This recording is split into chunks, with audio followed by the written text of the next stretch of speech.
Oh, did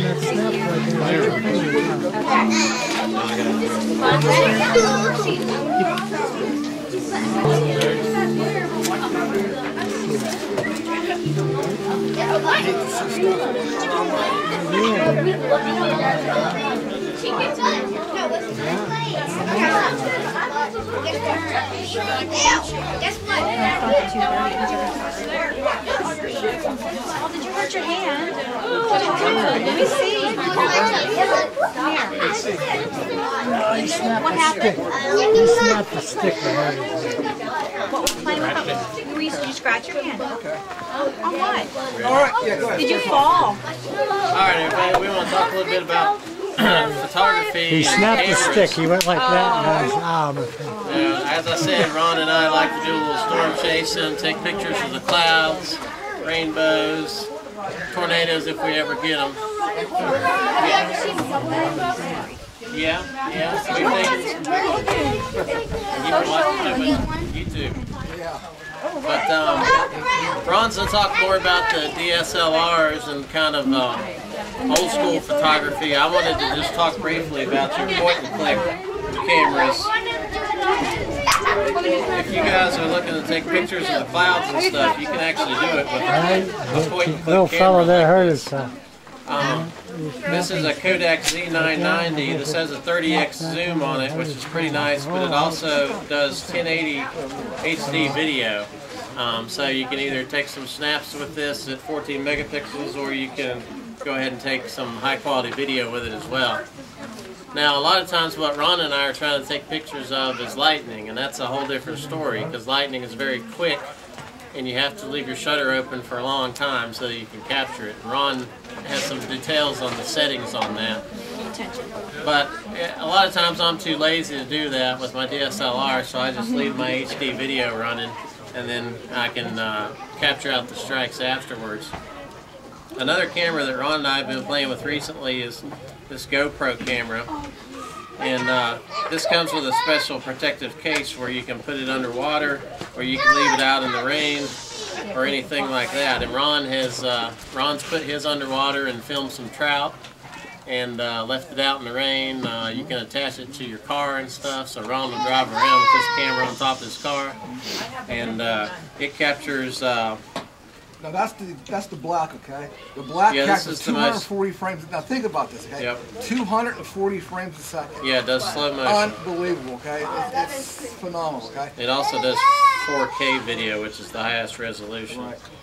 And the other thing we talked about earlier, lightning, you know, a lot of people don't know this, but does lightning come from the top down, or does it go from the ground up? The top down. Both, okay?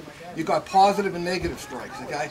A positive strike is more intense than a negative strike, right? Yeah, usually when you get a lot of damage from a lightning strike, it comes from a positive strike. Especially electric companies care which kind it is. The average person, it's hard to tell, but if you're getting your power line struck by it, then electric companies need to know whether it's positive or negative. And one of the things we do at AccuWeather is we collect lightning strike data. There's two different companies in the United States that do it, and they have about 150 sensors nationwide that can triangulate a lightning strike to within a few hundred meters. So on AccuWeather.com, one of our pay services allows you to plot the real-time lightning strikes down to street level. So you can literally tell if lightning is striking on one side of the road or the other. And Ron and I use that while we're storm chasing to try to figure out which direction the lightning is coming from. Because if you've ever tried lightning photography, you have your camera pointed this way, lightning strikes over here. You move your camera that way, lightning strikes over there. So it helps to have a real-time map. Another thing, we're talking lightning, okay? If you want to capture lightning, especially, the thing is, I told Jesse, it's kind of like trial and error, okay? We know that if you're on Chicory, any mountain ridge around here, okay? When a storm rolls in, I call it banking. It's going to bank up against the mountain, okay? And you get a lot of scuds. Anytime you get a scud, the lowest scud in the sky, 9 times out of 10 will drop a lightning strike, okay? It's a given. It's like clockwork, okay? So I'll always aim. You know, in the old days, like 8 years ago, I only had one camera. Now I've got 8, 9, 10 cameras running, okay? I want to cover the whole sky, all right? From all perspectives to catch that lightning. But the GoPro now, being that it's so fast, we're hoping we're going to be able to catch that whole strike from birth to finish, you know, does it come from the top down, whatever, okay? Also with the GoPro, a lot of times the naked eye can't see lightning strikes, okay? So what we incorporate is something called HDR. You've heard of HDR, right? Okay? HDR is phenomenal. It is absolutely, I love it. HDR brings out a lot of those hidden strikes that I can never see in normal photographs, okay? The only thing I use is HDR. That's all I ever use. You know, I use my raw pictures, and I'll use HDR to bring out the contrast in a picture, to bring out those hidden strikes that you can't see normally. Let me just go over real quick some of the gear we use, okay, for you kids that are listening, okay? Real quick, okay? This is my Canon, okay? All right. What's funny is this Canon is now comparable to that Sony right there, okay? Apples for apples, okay? 10 years old, 2 years old. So you can see how technology has changed. But what's nice about this camera, again, the bigger the lens, the bigger the aperture, it allows more light to come in, okay? If I have a storm, last year, Jesse remembers, I had a storm, our dew point was real low. I mean, humidity was around 20%. I was feeling lightning down near Washington, D.C. from the top of the mountain, okay? Well, I shouldn't say that far, but it was like from Gettysburg south, I was still picking up strikes, okay? This camera, a normal camera, you get a normal cam like the small Sony here, it's not going to pick up nothing. They're junk, right? You really got to get a good camera to pick up a low light that's far away, all right? Now, another thing I like to incorporate are my safety lights, okay? No matter where I am, storm chasing and photographing. Okay, last year I had a drunk driver almost kill me, okay? I parked well off the highway. He came into the parking lot, drunker than can be, and, you know, yeah, it's bad. So I always carry a safety light with me. Some of the gear we use, frog togs. We get a lot of frog tog equipment, okay? Their garments and all that, we wear them a lot. Keep this in mind, guys, for your club, if you need to get some stuff, I'll tell you later, they'll take care of it, okay, for free, okay? Our safety lights, okay? We use Princeton Tech gear, high density strobe lights, okay? Again, if we're out photographing in a situation where safety warrants it, we carry good lights with us, okay? We talked about lightning, okay? If you're out chasing lightning at all, okay, you want to wear good hearing protection, all right?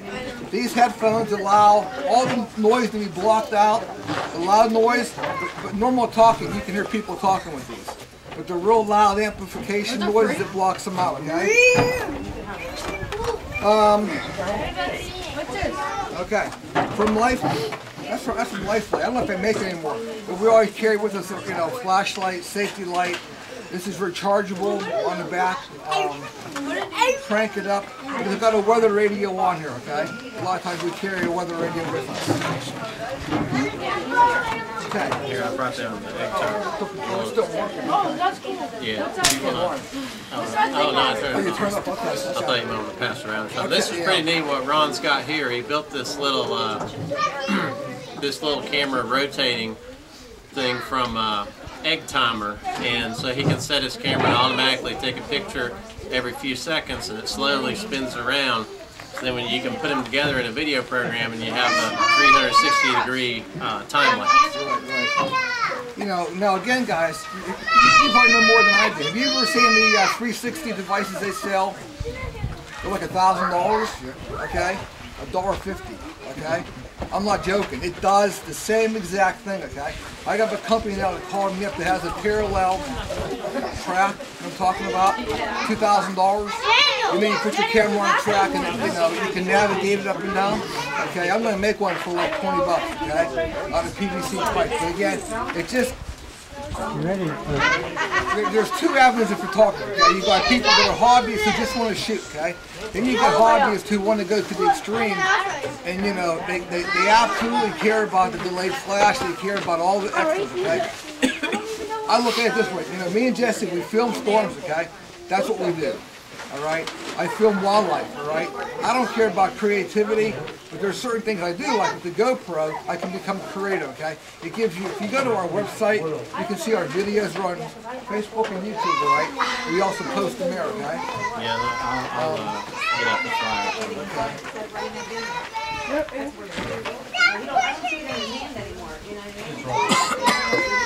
Okay. Anything else? What else? Let me get to the air stuff. Hold on.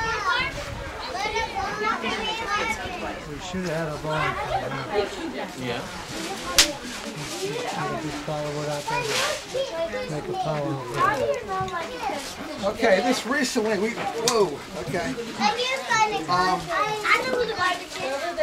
we recently started working with a company called Kendrick. Okay, Astro Instruments out of Canada. Kendrick's is #1 in the astronomy field. They have, if you ever do astronomy, you've heard of Kendrick's, okay? They're kind of breaking into our line of work, taking pictures. But what they have is a couple of neat things I'm going to share with everybody, okay? Have you ever done photography at night at all? We tried. Okay, what's the main problem with photography at night? Seriously. It's too dark. No. Forget, dark's easy. What's the #1 problem with having a camera at nighttime? You can't see what you're doing. No. What's the #1 problem? I don't know. Maybe it's not the weather related. Okay, if you keep your camera outside at night and you're shooting the heavens, okay? Condensation. Right, condensation. Okay. Go on YouTube and ask the question: how do you combat dew or moisture on your lens? Okay. You'll see thousands upon thousands of different techniques. People putting hand warmers, people putting fan, and I tried it all. I thought, well, I'm going to try this, right? Common sense, a hand warmer, you put it around your lens, 10 minutes it's dead.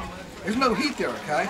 So I found a company called Kendrick's, and I'll show you that in a minute what we do with it, but it basically wraps around the camera, battery operated, and it keeps the lens hot all night. Keeping that moisture off the camera, the lens, well worth it, okay? They also came out with these filters for the sun filters, okay? Where you can photograph the sun, all right? These are for the binoculars, and they sent me one here for my camera, for my 300 and 400 lens. All it does, it mounts right on the lens, okay? You can photograph the sun. Really nifty. We actually tried it. Yeah, it works really good. With those binoculars, you can actually see sunspots on the sun. You can see the film and shooting off. Yeah, pretty cool. Okay? All right. We have... Can we try them after you're done? Yeah. We have...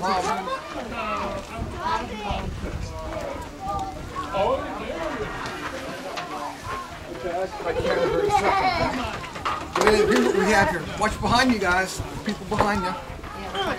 Okay. Benny.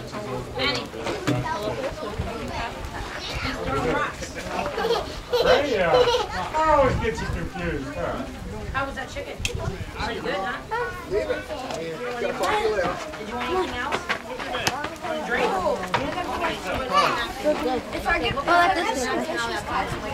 It's cold over there. Yeah.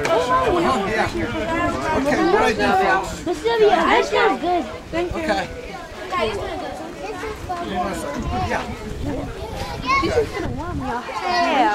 Okay, this is from Kendrick.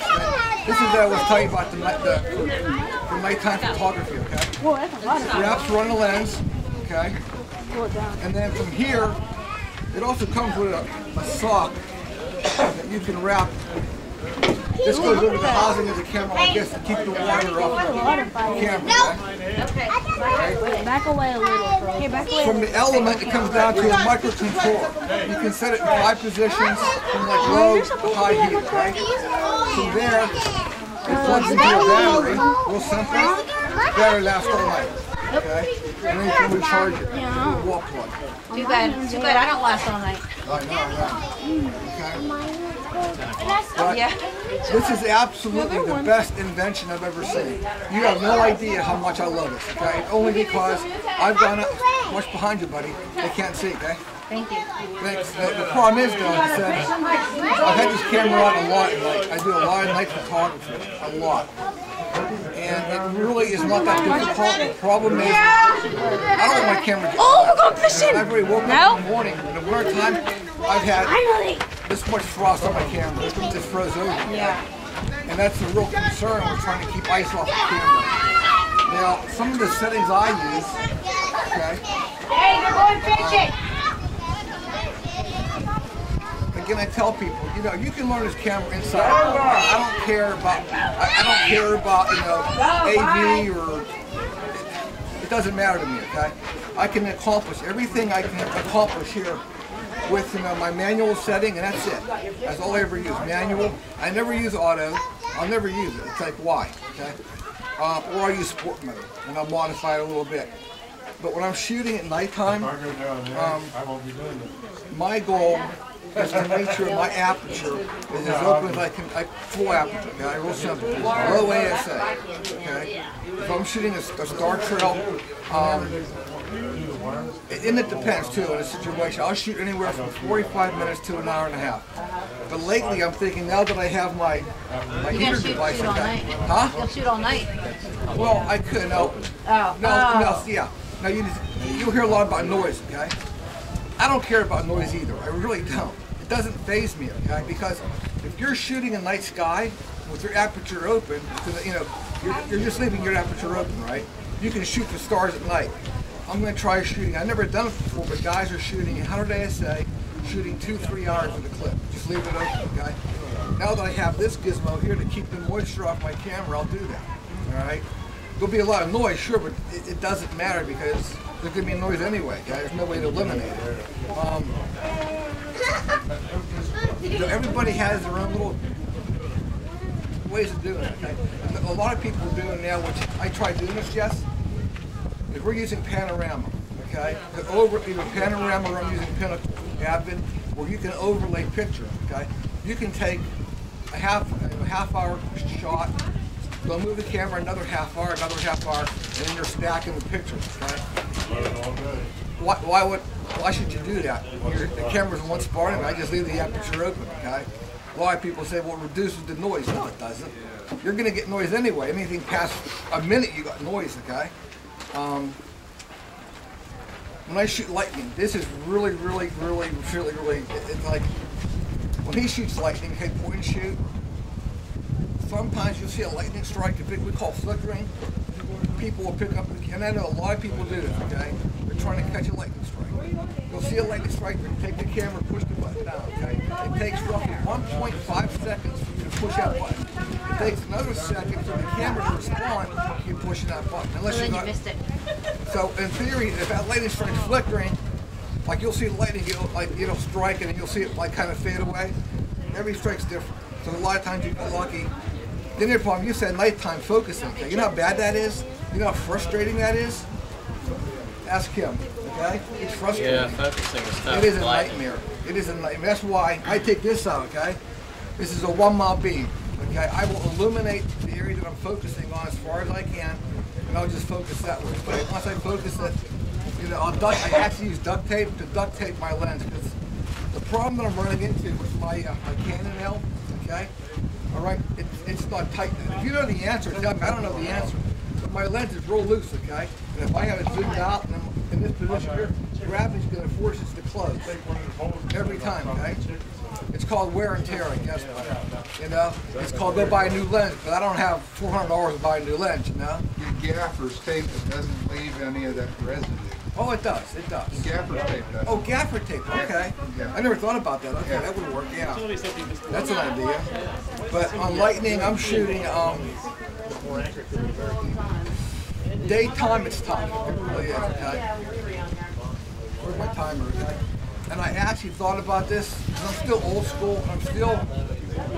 Before digital, it was expensive. It really was. We all know it was real expensive. Okay. Digital, who cares? I can shoot. On this camera now, I can shoot probably, I can put 8,000 pictures, okay? So what I'll do is I'm just going to shoot, I'll use my timer and I'll just shoot every second in daytime, okay? So I catch a lightning strike, baby, okay? Nighttime is easier, okay? I just leave an open aperture. Now if the lightning's far away, I'll shoot high ASA. If it's close, 100 ASA. Otherwise, you get bleached out lightning strikes, okay? And I'll shoot anywhere from 30 seconds up to 5 minutes. That's why you see a lot of lightning pictures. There'll be like multiple strikes and all that. That's how you get them. And once you get a lightning... it wasn't just a lucky shot. No. People say, and it really isn't lucky. Daytime is lucky. You're just like one of them, you know, you're just... Yeah. first of all, you have no idea where the lightning's going to be. Two, if you to get that signal, it's hard. It's real hard. Okay? But where's Jess? Well, Jesse came in point and shoot. Okay, what he does, he has an overlook below State College. What's that called, Jess? Indian Lookout. Indian Lookout. Okay, he got a strike last year. Right. I mean, this is classic. It was like you talk about luck. Okay, right at sunset. He had a storm coming in this side. There's the sunset, the sun setting, and he got 3 strikes right in front of him. Okay, classic. Yeah, that's a really nice place to photograph storms because you can see them going down through the valley, dropping the lightning strikes. It looks like something out of the plains when you're up there. Because he's parallel with the clouds, you know. So he's looking out, and the strikes are like right there, you know. But here's the tricky part.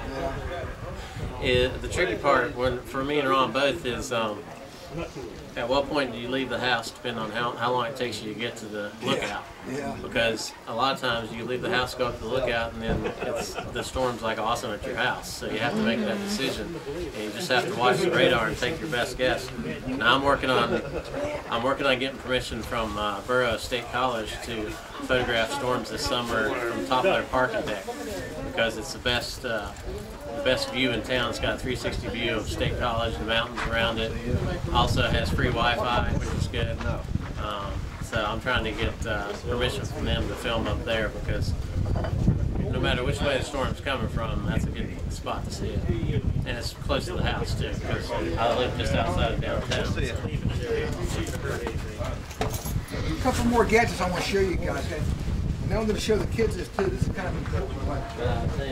One of the biggest things we're finding out today is a lot of kids are dying from huffing. Okay? From what? Huffing. Yeah. Okay. Compressed air in a can. Okay. We've all used it. Okay. That's what kids are dying from. They're taking that the gas that they put in that can. They're huffing and it's killing them. Okay. This company called Canless Air Systems, like a Hurricane, all it does is recycles air. I use it for my camera. That's great. Okay, rechargeable. What would you need recycled air for your camera for? To clean it? Yeah, cleaning it out right. Okay. You know, there's a lot of places on the camera. Okay, number one, okay. You take the lens off, okay. All right. I just exposed my camera to a lot of dust. You don't see it, but it's a dust magnet, okay. And I've known people to do this, okay. They're taking Q-tips, putting Q-tips in there, rubbing alcohol, okay? All right? You know, and that's just the mirror, okay? You got that sensor in there? That sensor is absolutely sensitive, okay? So, and I don't even like using compressed, you know, this air because, I mean, it works nice, it's not that high pressure. But using the Hurricane, on my cameras, I love it because all these little cracks, even my lens, okay? I don't like taking a rag across this lens at all. Now, there's a company out of state of Washington, and I don't know if Jess. Yeah. Remember that company that we got stuff from for the lenses that cleans out the inside of the camera, that little... Oh, there's one of those, I think there's what was that called, do you remember? here in the Funfy kit. No, Funfy doesn't have it, but you know what I'm talking about. I thought you were talking about the pen cleaner. Yeah, the pen cleaner. Yeah, There's one in oh, here. by the way, this company, Funfy, just to let you know, if you buy anything from Funfy, they will send you this, they always send out these free kits, okay? Just to show you what they have free, they give people. Okay? Yeah, I'm pretty sure What there's else one in of it, those. Jess?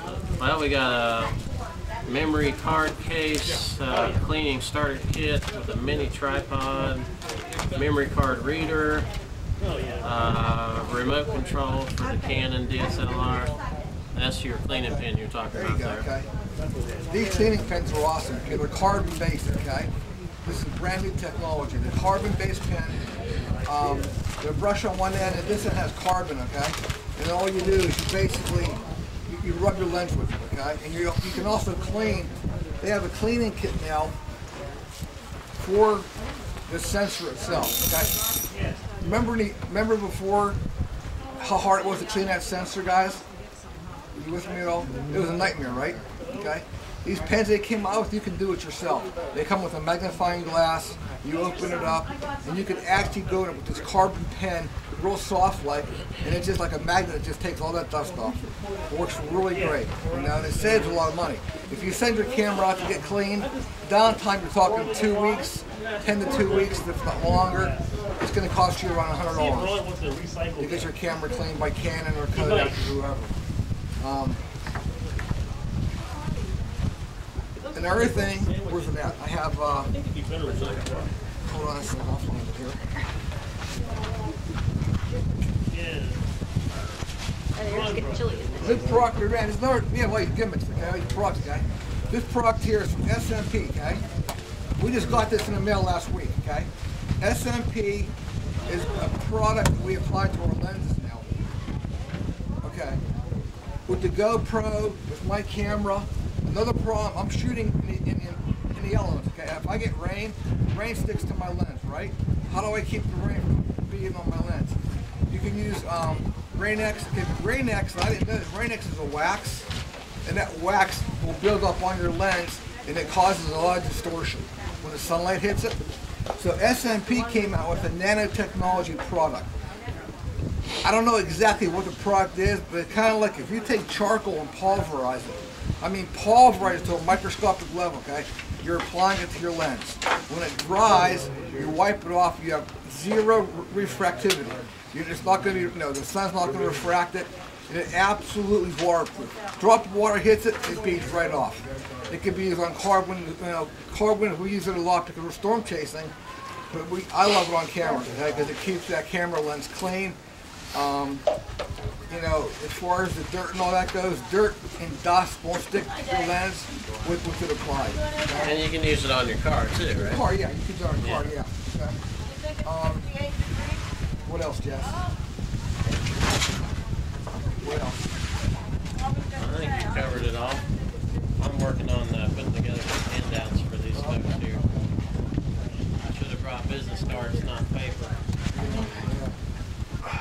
Like I said, with the cameras though, the thing is too, getting a good tripod, okay, a real good tripod, you want something heavy duty.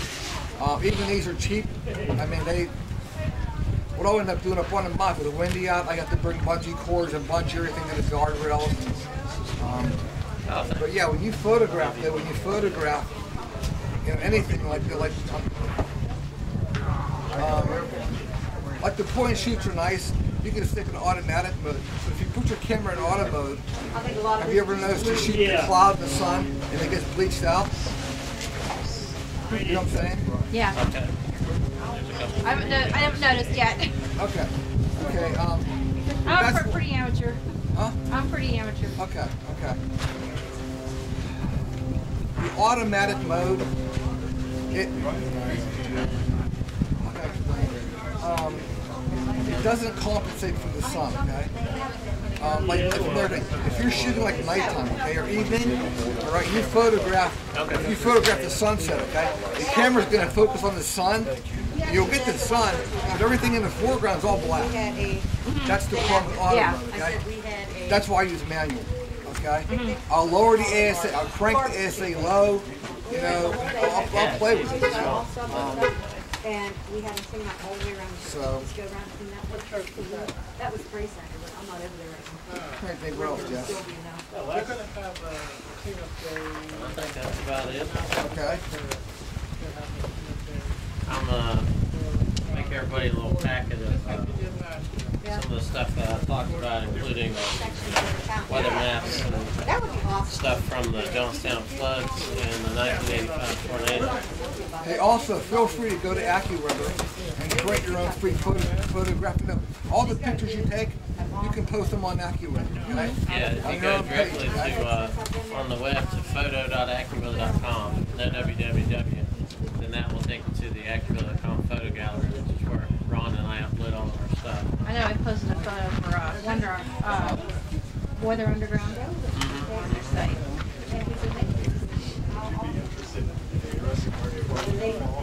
Sure. I want to see What kind of stuff do you want me to talk about? Okay. About what? Bill? Oh, okay. Ron, we've asked Ron to come next to our next meeting. I'm going to look at your binoculars, okay? And this is my friend Henry up at AccuWeather. He took a photograph, like a Polaroid, of the Penn State radar during the 1985 tornado. And then we got on the computer and overlaid it onto Google Maps. So it shows the actual hook echo from the tornado.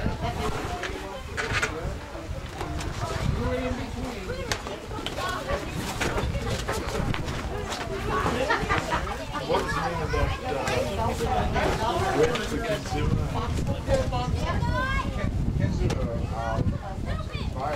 Oh yeah, that got taken down by a big thunder. The kids look out there. I can't see. Yeah, get the ball involved.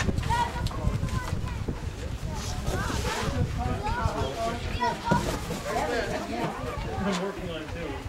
Okay, Miss Sandy, y'all gotta spread out. Hold on, spread out. We'll see. Oh, these are classic pictures.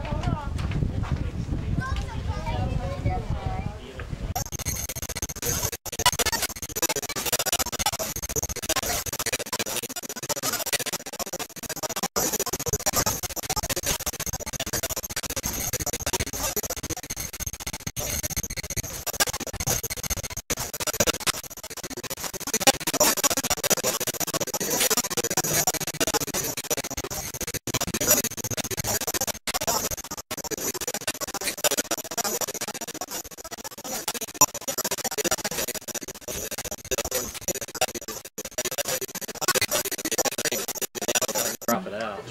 So how much does something like that run you? Well, this one with the 4K video is 400, but they have a version of this that I think is only 200 maybe.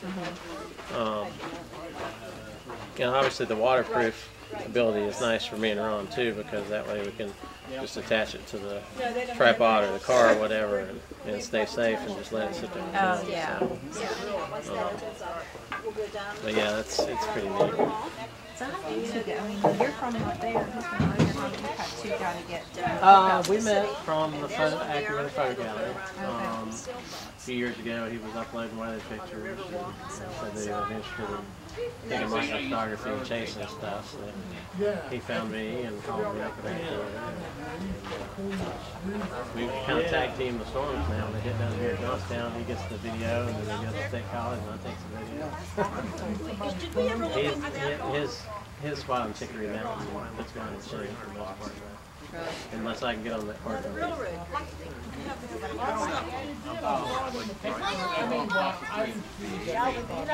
String these up. Can you string this up for me? So you have to drive back. Yeah. It's only like an hour and 15 minutes. Yeah. Ron, are you familiar with what he's talking about, the old railroad? Ties that they done? Is it under the bridge? Here's the thing too, we make the commissioners. Here's the thing. The commissioner said, Ron, Paul, come back to us.